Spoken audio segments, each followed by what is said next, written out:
But right, good evening, everybody. It is Shawn and Michelle here in Sioux Falls, South Dakota, along with the Miss Beautiful. Am I saying it right? Shanell? Yes. Yes. Yes, you. From Michigan, correct? Yes. Yes, from Michigan. I tell you what, have you ever in your life met somebody and immediately felt a connection?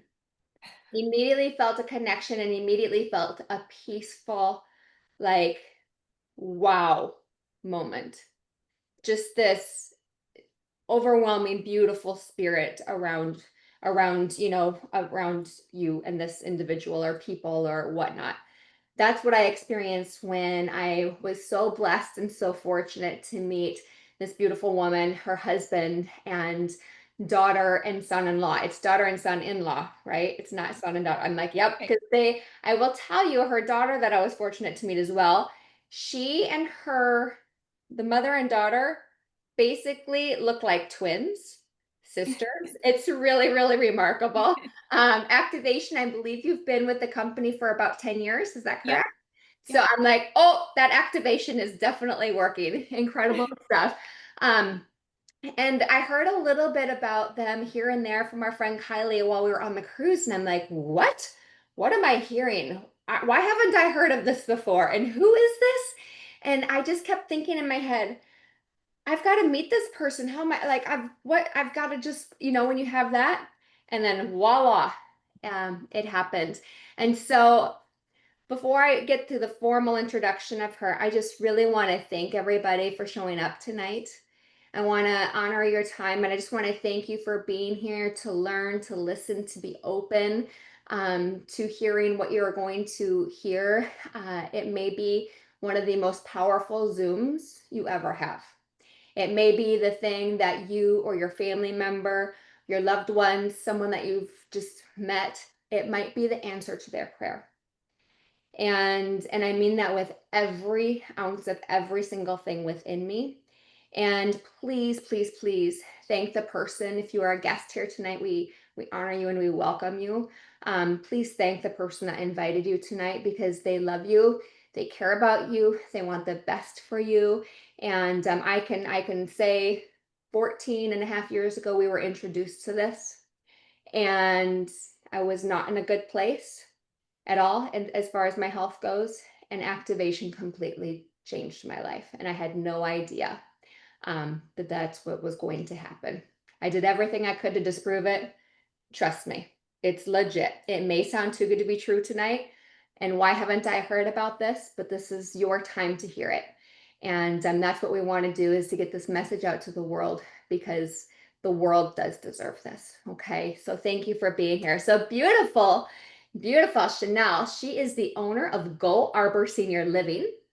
It's a warm and joyful home where seniors are cared for like family. Who wants that? For yourself, for your parents, for your grandparents, for your loved ones, like family. She has been married for 29 years to her best friend, and together they've had the joy of raising and homeschooling our 7 children. She said 7 children, and she's getting ready for another grandchild, right? Number 5. Yours? Yep. Number 5. One of the greatest adventures of her life, she said. Beyond my family and business, she's deeply passionate about health and wellness, helping people live with energy. Who wants energy? Yes.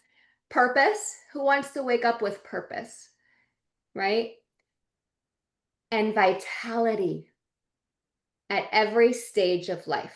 We honor every stage of life, right? Most importantly, she's a follower of Jesus. And when I say it was meant to be when we met and how I felt this woman, there we go. Her faith is the foundation that guides everything that she does. I have chills while I'm saying it. How she cares for her residents. I have chills all over, like my legs and my arms. How she cares for her children, and how she serves others. And so when I say again, she said yes immediately to a call. Thank you so much, because one of the greatest, and most important things in life is our time and where we put it.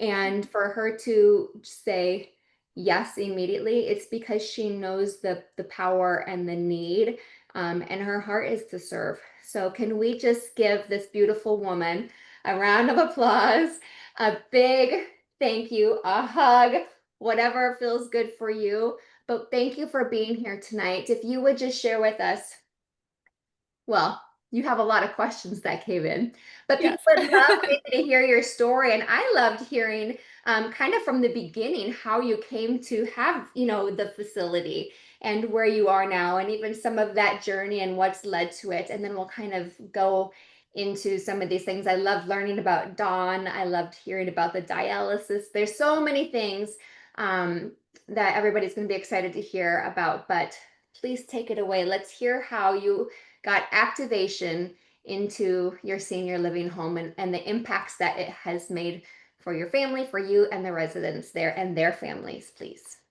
Please, please. Yes, absolutely. So it was definitely an answer to my prayer. Mm, And I hear that a lot. There's so many times, I don't know about you guys, but I'll have a meeting and I'll be talking and somebody will inevitably say, I was praying and asking God for just an answer to this. It just happens all the time. I'm like, of course you were. That's exactly how it starts, is on your knees. yes. And so, how my journey started was I actually lived in a nursing home growing up. So since I was 8 years old, my mom had one. My grandma was actually owned one also. So my whole family, my cousin owns one, my aunt owns one. I'm third generation, so it's definitely part of our family. Um, and one of the things my grandma wanted when she started the first AFC was she didn't like nursing homes, how they were doing it. She just believed that people should be in a home atmosphere. And that was her passion. And we lived in a small community, a lot of Amish. And we were not Amish, but we lived in a community like that. And it started out with my mom was just there were people that were needing help and she would just take them in. We didn't even have an AFC at the time. It kind of developed into that from her just taking in. Some people take in stray cats and dogs and stuff like that, but my mom was there every single time an elderly person needed something or was living alone. She just brought them to our house.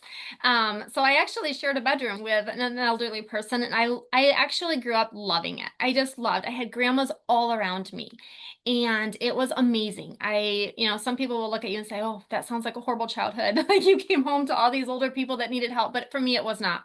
I loved it. They were so wonderful. First thing they do, helping me with my homework. I have just great memories watching Lawrence Welk. I know that seems really old, but I loved it. I didn't know anything different. So it was just how I grew up and I loved it. Um, but one thing I didn't love is they would come be part of my life and then they would die. And I would get so attached. And then to see them aches and pains and needing help with everything and then forgetting my name and just all of this stuff. I, at a young age, was really kind of scared to grow old. And then at a very young age, I saw hundreds of people die before I even reached 18.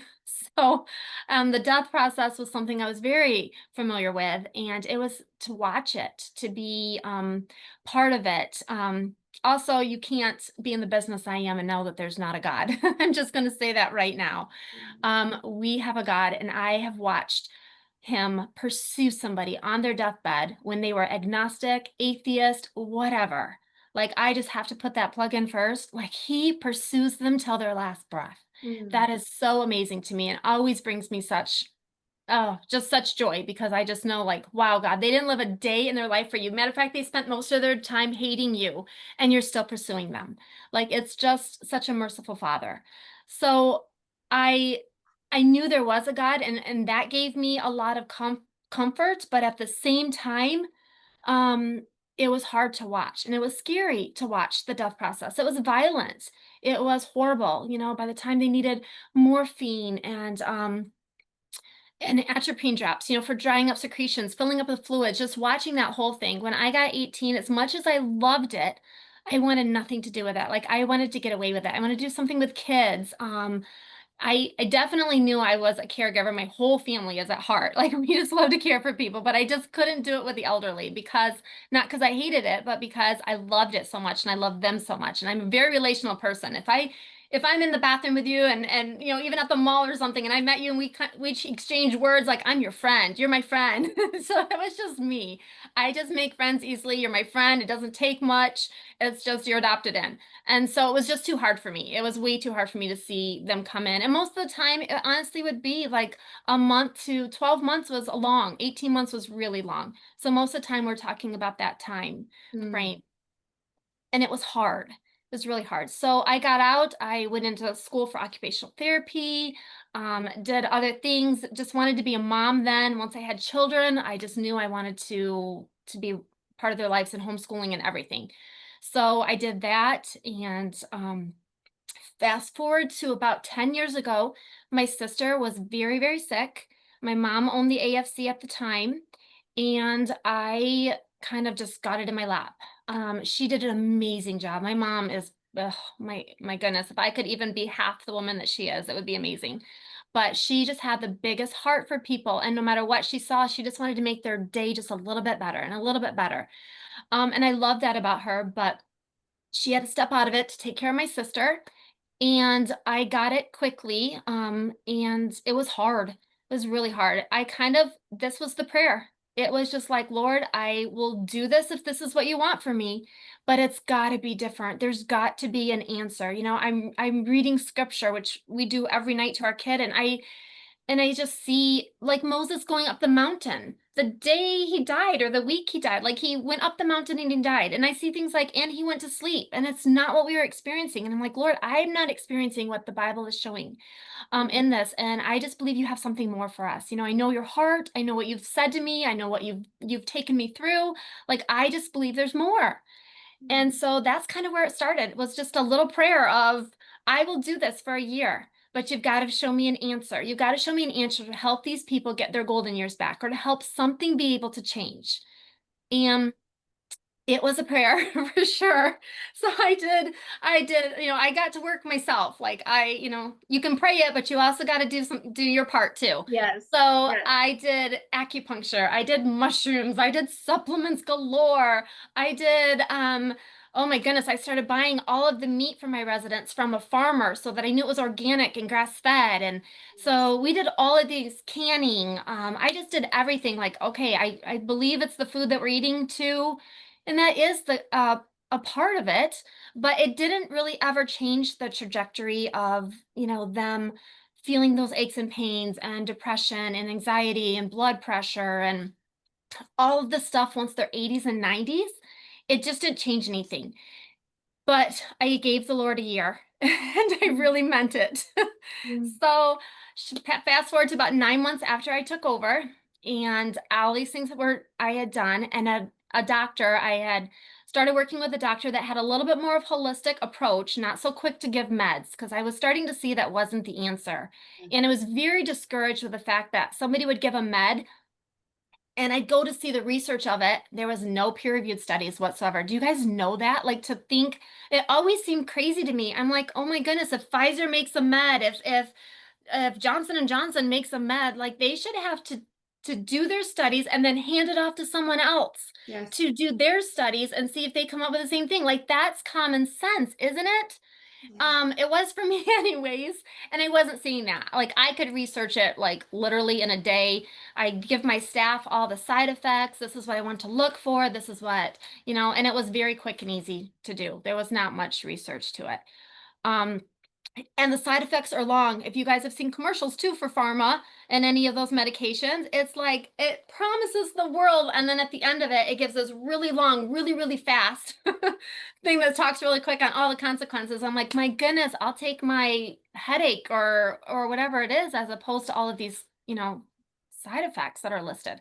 Hmm. So he came on, he was a little bit more holistic, which I really liked. He's like, I really believe that once somebody is past 3 meds, they're really taking meds for the side effects of the next and the next. So I was listening to him and I'm like, okay, this resonates with me really well. And I think we're going to be able to work well. You want to get to the root, and so do I. I don't want to just mask the symptoms. Like I've got to see something different. And I have 3 more months before I'm going to do something different anyways at this point, because I can't keep doing this. So he actually had just come back from talking with a friend in Hawaii, and they're a consultant, and he's like, I heard this from a PT in Hawaii, and they're saying really incredible things. And he told me about this protandum and this reducing stress oxidation. And even though I had been praying and asking God to show it to me, like when it came to me and was sitting on my lap, I don't know about you guys all when you first heard it, but it was kind of like, that's too good to be true. And here I was praying for it this whole time. So of course I should have thought, God's going to deliver this. He's always faithful in this. So when he brought it to me, I was kind of like, I have got to study this. And I loved that he just plopped down 31 peer-reviewed studies for me. And when he said 31 peer-reviewed studies, I was like, what? It took me 8 months to go through them all. So obviously it went past a year, but I was so hopeful in what I was seeing. And about 4 months into it, I have a heart condition and I knew I needed heart surgery. They told me that I delivered actually all of my babies on the heart floor, my first six, I should say, on the heart floor of the hospital, because I had to be monitored. The OB floor didn't want me. The heart floor really didn't want me either because I was OB. But in the end, they settled with the heart floor just to monitor it and just said, after you have, the baby at some point, you're probably going to need heart surgery. And so we just kind of were prepared, and I kept my weight down, did all these kind of things that they said would prolong the heart surgery, but I still had the heart palpitations and all that kind of stuff. And about 4 months into it, after researching the American Heart Association study and then the Washington State University study, I was like, I'm going to try this on myself. Like I got to look at the rest of them for my, I'm very, very, very protective of my residents. And so I had to go through all these studies. I had to be able to present to the staff and to the resident's family why I was sold on this. But in the meantime, I started it for myself. And 4 months into it, I did not have any more heart palpitations, and I had my first normal EKG. So I was really excited about what it did for me. And that just kind of boosted, like, okay, I am ready. And I got my ducks in a row. I was ready to present to the families. And I presented to the families and just said, I want to buy it for every single person here because I knew it was a MLM, which I don't have anything against, but I also didn't want somebody to be like, oh, you're making money off your residents, or oh, this is that. Or I didn't want anybody also to say, no, we don't want to do this. Because I had just done the studies, and they hadn't. So I didn't want anything to be in the way. So I told them, if you'll do this, I will pay for it. And every one of them said yes. So that was great. One of the things that I saw very quickly was blood pressure med. That was something that I kind of saw right away. I also saw sleeping better, similar to what everybody else, I think experience I hear a lot. Energy was a little bit better. Nothing really swung the pendulum huge that first week or first month, second month, third month, but we started seeing nobody was declining, which was huge in and of itself. When I look back on it, when somebody comes to an AFC home, they're just, it's just decline. And like I said, most people pass within a month of getting there to 18 months is a long stay. Um, so it was really a big deal that nobody was declining, but I was also seeing little glimpses here and there of things. And all of a sudden, somebody's blood pressure was low, or the people that needed insulin needed less insulin. It was just changing. The people with neuropathy, the gabapentin was starting to be reduced. And thankfully, I had a doctor on then that was looking for these things. He's like, I want to try this. I want you to be the first one. I haven't seen this before. So I was really, even though he was our doctor, he had just signed up also from the person in Hawaii. So I was kind of his first one, and I was like, and I'm buying it. So he's kind of also watching everything that's happening. He doesn't have much experience with it either at this point, but he's also done some research. So he started like seeing what was going on. So he was prepared also from doing all the research. Like I gotta see what meds we can get off because that was his goal. Like I believe if we get people off their meds, their bodies can actually heal.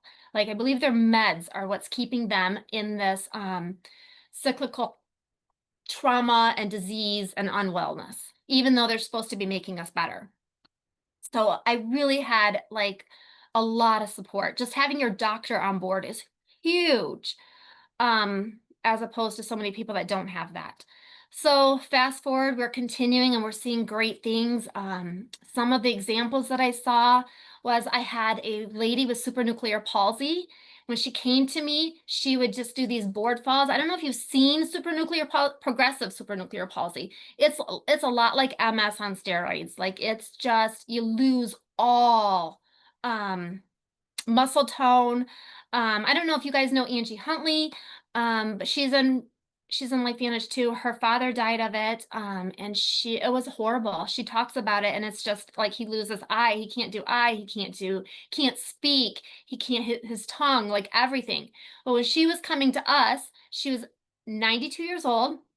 She was diabetic. She was already had the dementia component to it. So in the morning she would wake up combative and not know where she's at, those kind of things. It was supposed to obviously progress. So it progresses quickly. She was doing these, she'd stiffen up and do these board fall backwards. And it just is supposed to continue and get worse and worse. He couldn't read, he couldn't feed himself, all of these things. And I got this lady that was like, they gave her maybe a year because, she's 92. She already had it for a little while. Now it's really manifesting in different ways. So I got her on this right away. At this time, it was just NRF2. So when somebody says to me just NRF2 now, I'm like, oh, don't ever use the word just in front of NRF2. Like it is never just NRF2. That right there is a powerhouse. So this is the only thing the woman had. I wish I would have had more at the time, but at this time, it was only when NRF2 was out. So that's what she had. And it just kind of, I didn't really see any changes. So I thought as I'm journaling everything, I wasn't seeing any changes. But what I didn't realize is not seeing any changes was huge. It was huge. And I just didn't realize that at the time. So I continued to journal everything that she was doing, and she just didn't get worse. It was just she was holding her own, and she made it to her year appointment, which the neurologist was surprised that she even made it to the year appointment that she did. And she went back, and at this point, she wants to walk on her own. That's her biggest thing is she wanted to walk on her own. I did see about 6 months into it a huge difference with her dementia component. That happened about 6 months where it just seemed like it went away. She was just talking clearly. She was just doing, um, yeah, just doing everything well. She's starting to read, which I didn't realize was a huge thing because she was an avid reader before. So some of the stuff that I'm learning now, when I look back on it, I was like, wow, as I'm reading this journal. So she was reading, she was feeding herself, she was walking better to the point that she wanted to walk on her own. When she went to the neurologist, he kind of said the first time, I don't understand um, how you even made it to the first appointment. And I can't explain that you're not much worse than what you are. It even seems like you've improved some, which doesn't happen with this. But I'm not going to say yes, you can walk on your own because I know this disease. There's no such thing as remission. There's no such thing as a cure. Um, so I'm just going to tell you, no, you can't walk on your own. So she came back and she was very discouraged because she just wanted that independence again. So all of a sudden, the little stinker, she had some fight to her. She was waiting for us to cross and she'd quit, try to get up and hurry herself to the bathroom, even if she's carrying her walker as she's doing it. She's just stronger than ever and doing so well. She's going shopping with her daughter, which was her favorite thing to do. And by her closet, you could tell that. Clothes she hadn't wore ever, had tags on them and everything, but she just loved to shop. She was shopping. She was going to get her hair done and all of these things. It was no problem. She'd just walk out to the car, get in and out of the car. And to me, again, it just seemed like no big deal. That's what I was starting to see her do. I didn't ever see her get to the point of what they were saying. And after the first year, she went. Second year, she did get the approval to walk on her own. She's like, if you want to walk on your own, go ahead. The neurologist said, I am shocked. I can't even explain this. He said, I can just tell you there's no such thing as remission. There's no such thing as a cure. There's no such thing as any of these things, but you just don't have any. I'm just going to write down that you don't have any markers anymore. So I'm not sure what that means necessarily. I would call that like remission, but they can't say remission with this disease because there's no such thing. So she came back to us and she lived 3 more years. And this is the cool thing too. Like, if this was the only thing that Protandim did was help people die better, you guys, I have seen a total change in the dying process. If that alone was the only reason I took NRF2, I would do it. Because literally, this is what I see. Somebody wake up in the morning. She woke up in the morning and said, I am super tired still. I do not feel like eating. I'm going to sleep a little bit longer. And she went to sleep. And that's how it was. But that's how I see it. I've seen people, we go in and they're talking and they were reading a book and we went to get their breakfast tray back and they passed reading a book. It is exactly like what I was saying when I was praying to God, which is so cool. It's like this biblical death and they went to sleep. I mean, I guess the negative thing, if you even want to call it a negative, is that you don't have that um, 2 weeks of transitioning and in pain, if that's what you really want for your loved one, anyways, is that, 2 weeks of them comatose, not really aches and pains, having to give them morphine to turn them to change them or anything like that. I mean, you don't have this huge warning sign anymore like we used to have. It's like all they don't fill up with fluid. All of them, their organs are working so well. They stay cognitive. Like some of the most beautiful conversations have been happening. And there's sometimes that we know they're passing. They just don't feel like eating anymore. And honestly, there must be something that they feel because I've had some residents tell me, my time is close. My time is close. So they're able to say that. They know that it's happening. Like they feel, and their body's even telling them, I don't want to eat anymore. Like our bodies were made to live. Like God designed them to live. And so when you only have a few days or whatever, your body might say, you know what? We're not going to do digestion anymore. We're not going to do the food. We're going to just, this is what we're going to concentrate on is the breathing and this. But you know what? Even that is huge. So we've had some of the most beautiful things. One man actually sang the old rugged cross. Like he hadn't been out of bed, he hadn't ate in a while. We knew that he was sleeping a lot more. His family was visiting more. I'm like, he is passing. The hospice nurse wouldn't call him transition because it wasn't a simple, it wasn't the way that hospice nurses see transition. So they never, ever, ever are there and catch it and no, they're still on their weekly visits and stuff like that because it doesn't look like other hospice when you see people, it's close, their body temperature goes all over the place and they have fevers and they have all of those kind of things that give you clues. They stop eating, they get the sunken face, all of that stuff that gives hospice nurses like, oh, I give them 12 more hours or something like that. We really don't see that anymore. We just see them singing, having conversations with their loved ones all the way till the end. And then they usually just pass peacefully at night or don't feel like eating and just fall asleep when they're napping, something along those lines. It's so cool. And I love that. I love that. They are able to explain to us what they see in the room. Like, I don't know, someday I probably need to write a book about the death experience and the stories that I've I seen. do. And I'm telling you, nobody dies without somebody there and they all see someone take them, whether it's their loved one, Jesus, an angel. It's just when they're in Christ. It's beautiful. Um, so that's been cool. We've seen, I don't know if you guys have seen the video that I've done from Gull Arbor about Joyce's story, but Joyce was somebody that fell.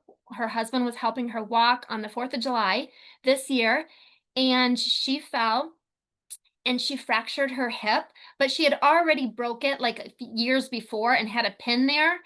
And I think that helped a little bit, but she had fractured it and they wanted her to go to a skilled nursing home and I was like, no, no, absolutely not. You bring her back here, like we are going to take care of her till the end and she's going to walk again. And they really fought with the family, but thankfully the family knew us and was like, no, she's going back to Gull Arbor. And so she did, and we had a PT come in and he was not very nice. He assessed her, and right from the beginning, he got in my face and was like, she should not be here. She should be in a skilled nursing home. She's never going to walk again. She's going to die of pneumonia. This is not okay. And said it right to her husband, even, who I don't know about you guys, but when you see an old man just start, his lips quivering and him crying, it just like, I don't know about you, but it just brings a lot of energy to me. And I was angry. I was really angry at that point. And I just moved him out of the room and I was like, do not say that. Like that's not true. You don't know what we experienced. By this time, I've had 10 years under my belt. So I have a little bit more um I would say courage to say this isn't the end. This isn't, this is not the last song here written. So I was a little bit more bold with him, definitely, and said she's going to walk again. And he's like, I'm not even doing this case. Like, this is ridiculous. I'm not doing it. And I said, she will walk again by the end of the month. And he's like, if she does, I'll be back to see it. So he was even like challenging me, which when he said that, it gave me a little bit of a nervousness to it. So I did give her NRF2 twice a day and collagen twice a day for that first week. Who knows if one would have worked, but it kind of set a little bit of, oh, I really want to show him I'm not going to take any chances type thing. So I did twice a day. And after 5 days, she was standing and pivoting, and I was able to get a PT in that came in and said, I really don't disagree with the first PT's observations, but I love your spunk and I love that you want to try it. And she obviously is making some little progress. So I'm going to do it. And so she actually came on board and did PT with this lady, and she started walking a week, taking steps, I should say, taking steps and standing and pivoting after 5 days.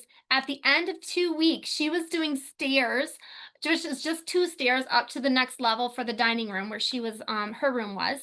And so by the end of the month, she came up to the living room to sit down and have dinner. And her husband, we have music playing at dinner time for them. And her husband must have heard the song that they loved. And he just grabbed her walker and pulled it to the side and then started dancing with her.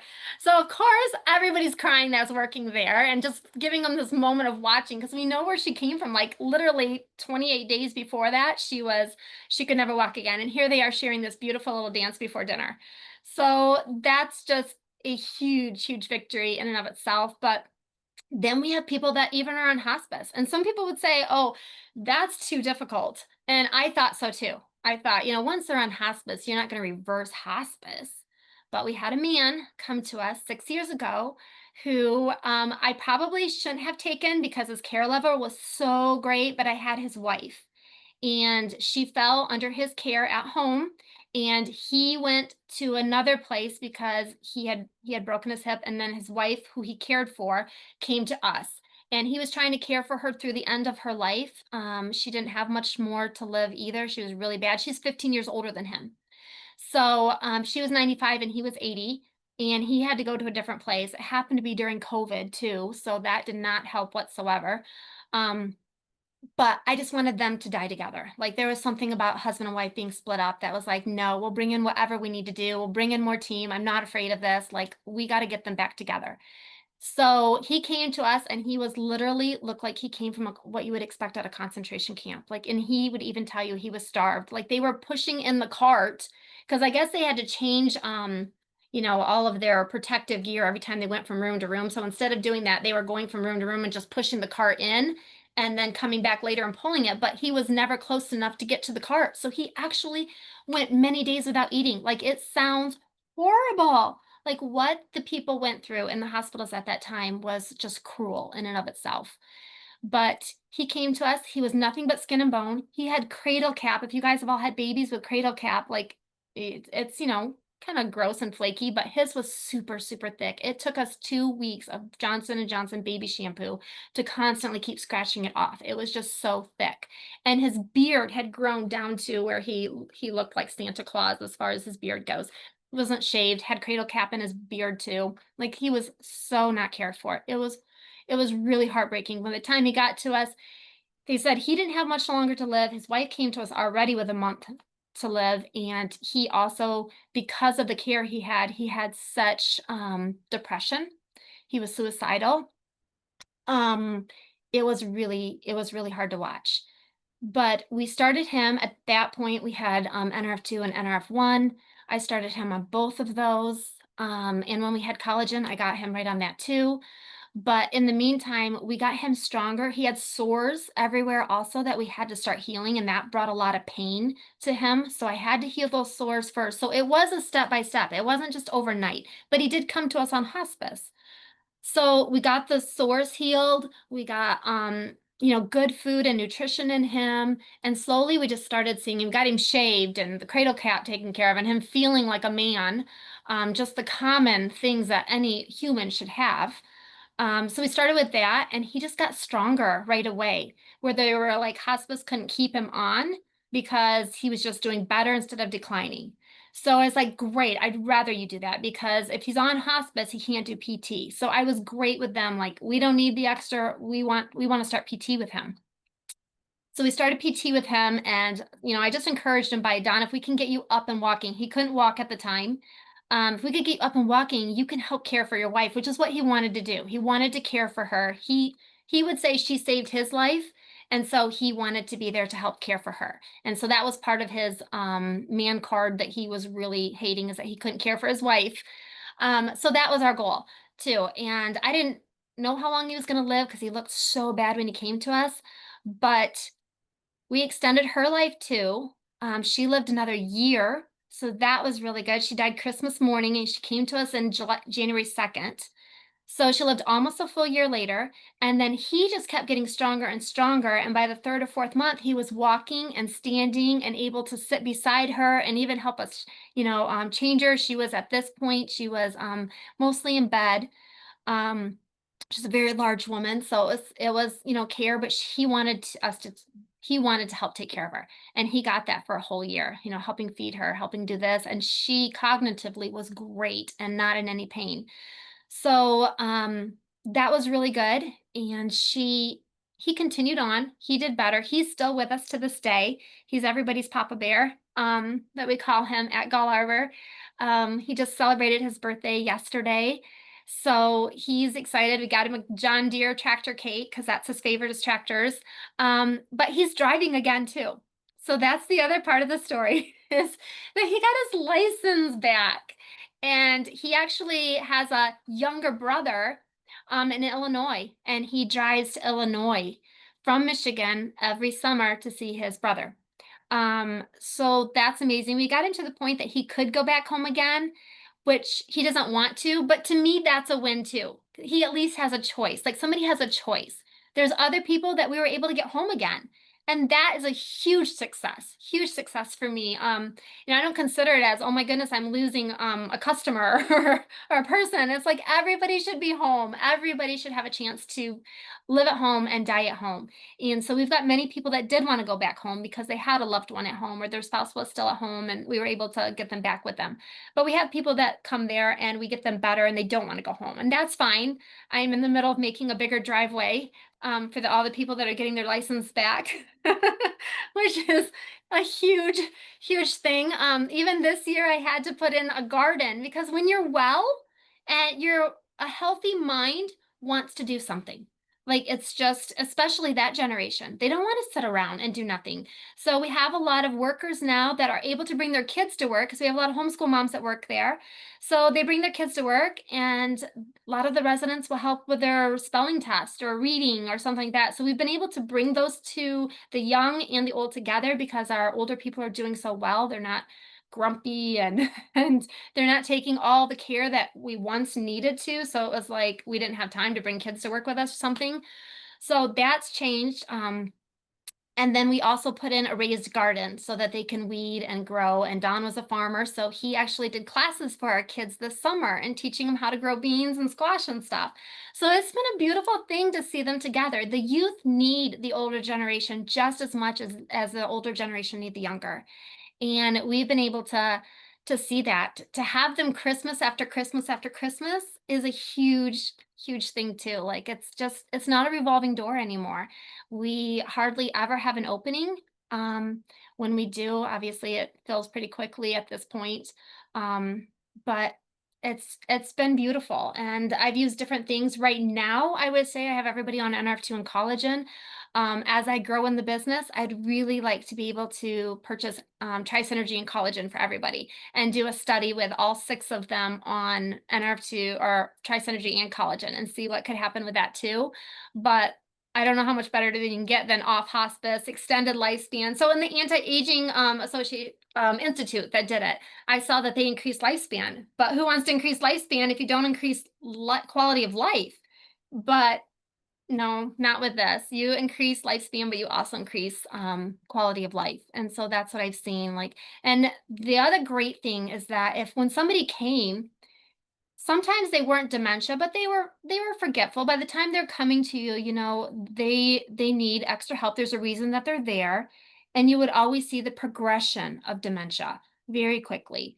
Um, but you would hope you'd get them soon enough that they could acclimate and not always trying to be a flight risk to leave, like where they couldn't. So to get them in before it was too late, but also early enough that they could acclimate was kind of the trick. But now I can honestly say that everybody that has come to us with just a little bit of forgetfulness or mild dementia or something like that has not declined in dementia at all. Like they're still like spot on and doing great. So that's been a fun thing too. And that I would say is even collagen. I used to think Axio and NRF2, which don't get me wrong, NRF2 is or Axio is great, but I had one guy that was very large and he was falling. He was buckling his knees, and I just thought maybe his knees were weak, and I thought, well, let's just try collagen with him. And he wasn't talking much. He was dementia, and in this, I would say the collagen, maybe it wasn't his knees so much. When he had the collagen, he was able to stand straighter, which helped him not buckle so much. So I think there was a dementia component in why he was falling. But he was the one that was talking more, and he's the one that was singing the old rugged cross with his family when he passed. So that was really cool. We had his wife who had cancer. She had bladder cancer, and she was right really with it, but she had like a 3 month um kind of a 3 month life sentence there because of the and she wasn't a candidate for chemo because her blood work was so bad. So her goal was to get her husband to us in a home like setting, acclimate him before she passed, and know that he would always be taken care of with a family in a home like setting. And we wanted to help her with that, but I started her on NRF2, and after it was probably about 6 to 8 weeks, her blood work was so well that she could do chemo. So they offered her chemo, and she took it. They did tell her that they didn't want her to be on NRF2 at the time. Um, I obviously did not do what the doctor said, but I did give her what I knew and asked her, would you consider still taking this? You've already seen what it's done. And she's like, yeah, I mean, I don't have anything to lose at this point. She went through chemo and she didn't have all the side effects that they normally have. She didn't even really lose all of her hair. She did have that metal taste in her mouth and she was a little bit more tired. But for an 80-some-year-old woman, she went through all of her chemo and at the end, she was in remission, and the tumor in her bladder was gone also. So from my experience, what I see is that what I've drawn the conclusion of, I still want more studies before I, would say this, but what I experienced was that the NRF2 helped the chemo, and it protected the good cells and kind of helped it target the bad, which with all of my studies is what I'm seeing is when you take Protanum, it's like taking a key to your body. Your best doctors are inside of you. They're just locked up. And so they can't do anything. But when you unlock them, then they do what they need to do. And that's why I think we all have different experiences because I've done this for 10 years and everybody has different experiences too. But I think when you have somebody that wants to take it for a migraine, and then you have somebody that wants to take it for a migraine also, but they have kidney failure, your body, when you unlock those doctors to get out, they're going to be like, I know you want the headache, but we really got to attend to this kidney issue. And so the doctors in your body aren't guessing. They're not like the doctors that you go to. They know what's going on in your body and they fix and do what you want first. So you don't always have that same experience, but I trust my body that was made by God to heal and restore and to live. I trust that it knows what's going on in my body and what to repair first. So when I have those people that come to me and say, my friend doesn't have back pain anymore and I have back pain, like what else is going on in your body? Because we know it works. We know it reduces that stress oxidation. It's just what else is going on in your body because not everything feels like anything. Kidney failure doesn't always, high cholesterol doesn't feel like things. There are things that happen in our body that we don't know what's going on. Otherwise, we wouldn't be surprised by labs and different things, doctor, cancer, all of this stuff, but your body knows. And so when we can activate it and let those doctors out of those jail cell inside your body, they'll go about to do what they're supposed to do. And that's kind of what I'm seeing because I've seen so many different things happen, but I trust the science and I trust our body. I mean, I wouldn't say that this is a miracle pill. I just totally believe we have a miracle body. and we just activate it to work the way it was intended to work and be. And when you work with it, it will restore and heal. Our bodies fight to heal for that last breath, to live as long as possible. And so that's what we see. I have lots of more stories, but you guys probably don't want to be here Oh all my night long. gosh, I can't even breathe. I'm watching too. I love beautiful Joanne here in my screen, and I just see her expressions too, and just the things that we have seen over the last 14 and a half years. And I love what you said so much, because we can never say that we can cure, treat, prevent, mitigate disease or any of those things. But like what you said, when we are giving the body what it needs and activating these processes and lowering that oxidative stress and balancing on genes, like all these things, the body's like, hallelujah, I am here. I've been waiting for you. Thank you, Great. thank you, thank you. And it is so insanely just the most powerful thing. And you guys, this is why I said, for those of you that saw me promoting this at all, you might not sleep tonight, because you're just going to be thinking of so many people and the mission that we have to really make a difference. And Shanell doesn't know this, but my grandmother died of supranuclear palsy. And Oh, really? it's, yeah, PSP. And so that was the disease that she was sharing earlier. And it was horrific. It was horrific. And and she was called the thank you card lady, which was so hard for her when she couldn't write thank you cards anymore. She's the lady that, like, somebody would, I don't know, she would have people over. She would like have people over, whatever, invite them, cook for them, do the thing. And when they would leave, she would write them a thank you card, right? Instead of like some of the people be like, thank you for inviting me over and cooking for me or having tea or whatever. She would be the one that'd be like, thank you so much for coming over. You made my night.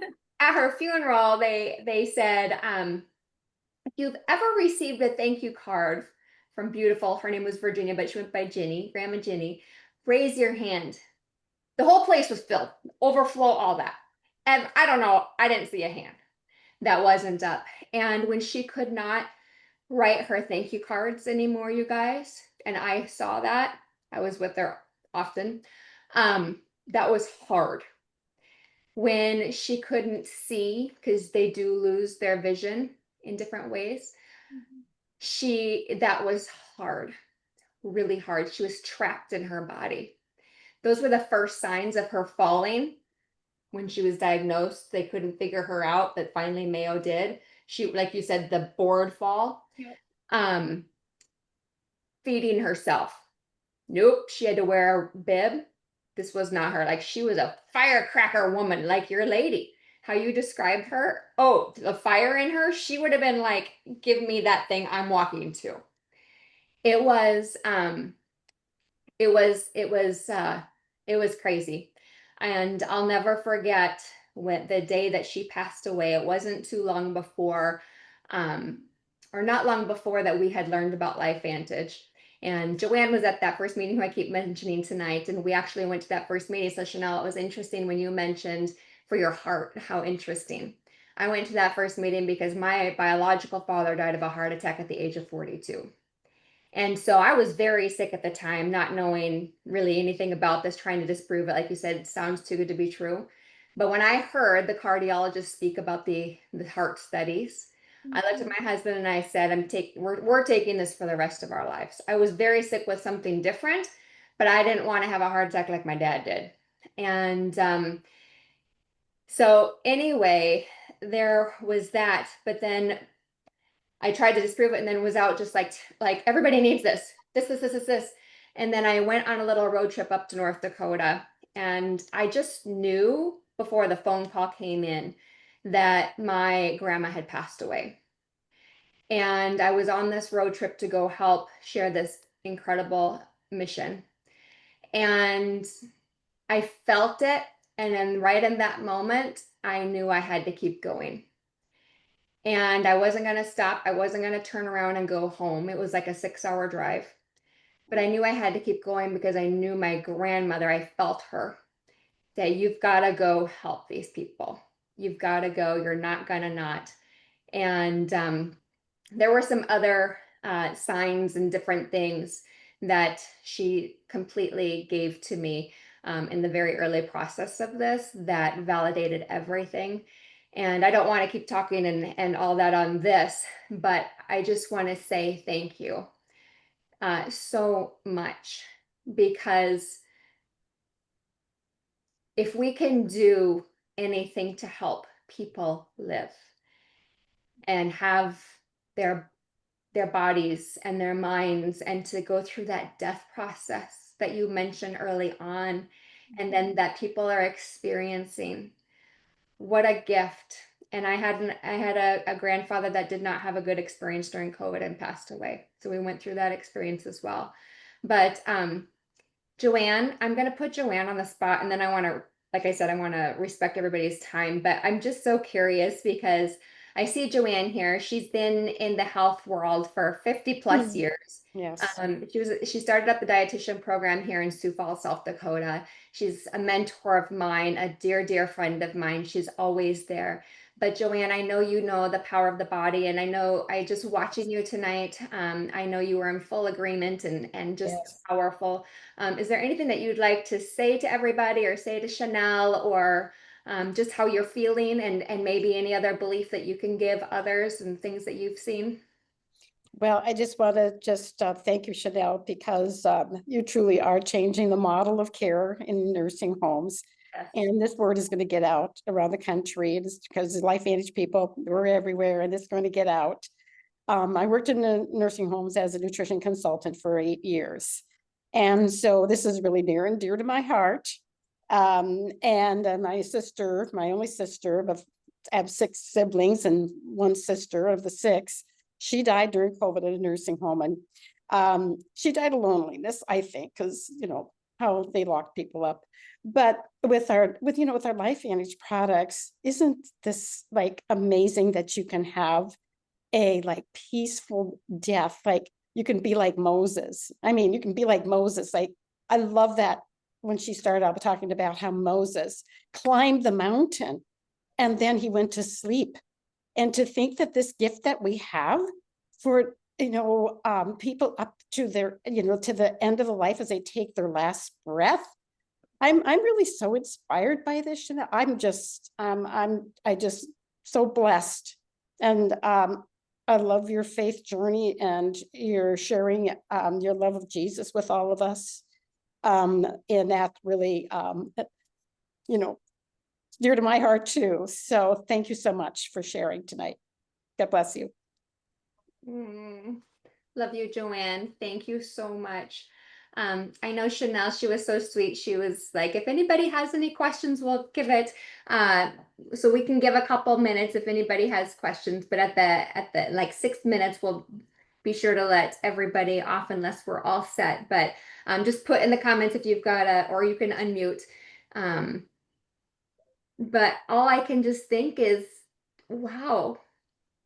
I mean, I don't know if you saw the comment, Chanel. I Earthly didn't. angel I was came up. starting to read them, but then it was making me lose my track of. I Yeah, I yeah, can't read this. I get Read it. the I get comments, so it. I I haven't read them. So if there's a question, then I'm sorry. I just didn't. I had to ignore know them and keep going. you were in your amazing flow. The biggest thing that I wanted you to know that people were saying is that you were an earthly angel. Oh, thank you. And just like Joanne was saying, you are going to Yeah, change yeah, the way yeah, um, things yeah, are. yeah, Yeah, this absolutely. message is going to get bigger. We're going to share this Yes. with more people we know. And for those of you that are watching, please make sure, don't hold this to yourself. Don't hold this to yourself. My daughter said, we have a call that we do for some of our team that's called Performance Club Call. She said it the other night to them, and she said, if Nikki Elsing, who shared LifeVantage with me, she said firmly, if Nikki Elsing wouldn't have shared LifeVantage with my mom, I don't know if I would have a mom today. And then she said, and if Nikki wouldn't have shared it with my mom and my dad, my dad wouldn't be home from his job that was hurting him. And it's powerful. And I thank God every morning, every night, and multiple times through the day. I talk all day long in gratitude. And when we take these activators, you guys, please, as you take them, say thank you. Say thank you and see your body with vitality. See your body with abundant love and peace, with massive hope. Does anybody here tonight have hope? New hope? Yes. And that's what the world wants. And that's what the world needs is that energy of hope and love. And you radiate that, Shanell. You radiate hope and love and family and peace and togetherness. And that's what it's all about. So do that and watch what will happen. But she said firmly to them, our daughter, 21 now, she learned about this when she was 6, is when, and she's been on these products since then. She said, if you keep this, she's basically like, do not keep this to yourself. She was very firm because of myself and my husband. But it was basically like, if you are, you're being selfish. And that sounds mean, right? Like, oh, but it's not. It's love. Like, don't hold in this gift.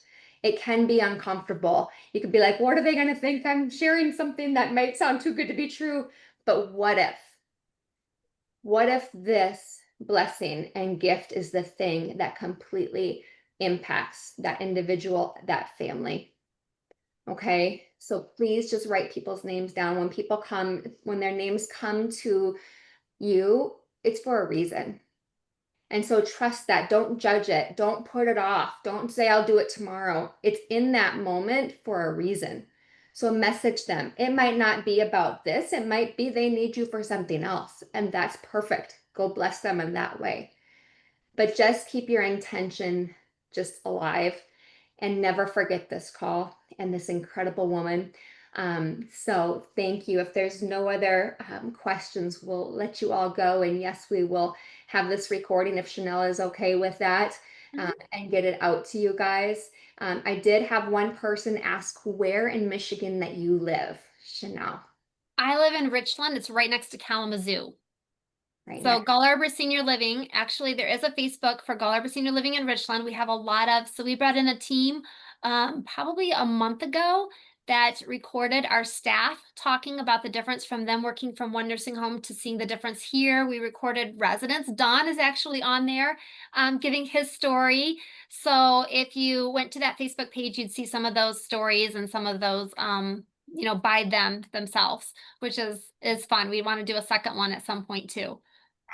Okay, so if you can give me that information after we get off the call or tomorrow, whenever works for you, I'll be sure to get it out to everybody here. And if you're a guest here, just reach out to the person that invited you, and they'll be sure to get it to you. But once again, if you are a guest, we honor you. We're so grateful that you came tonight, and everyone else too that has known about all this. We're so excited you're here.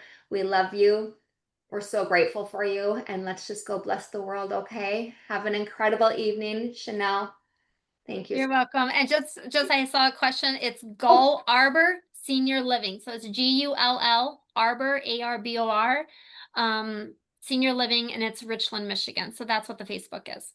And that's thank where you you. can find some of those videos. And I should have asked you, do you have any last words? Um, yeah, just if somebody has a question. I mean, there's so many stories. So I only picked 3, but there's so many more than that too. But I just want to encourage everybody, like it isn't about getting somebody to be on this product as much as it is giving them a choice. Like when Yeah. you don't open your mouth, you don't give them a choice. They have a choice to say no. That's fine, but at least they knew. At least they had a choice. So Yeah. that's what you want to do is don't consider it a failure if somebody says no. It's a win. They got to hear it and they got to say no for themselves. Like Yeah. that's a win still. Like let them have their own choice. So we just need to get out there and let them know it. And then they can choose yes or no is a win because they got to hear it. Boom. Oh, so good. All right. I love that. Thank you. Thank you. Thank you. Thank you. All You're right, welcome. everybody. We love you to pieces. Sleep tight tonight and write those names down of who you can bless. Good night. Yes. Good night.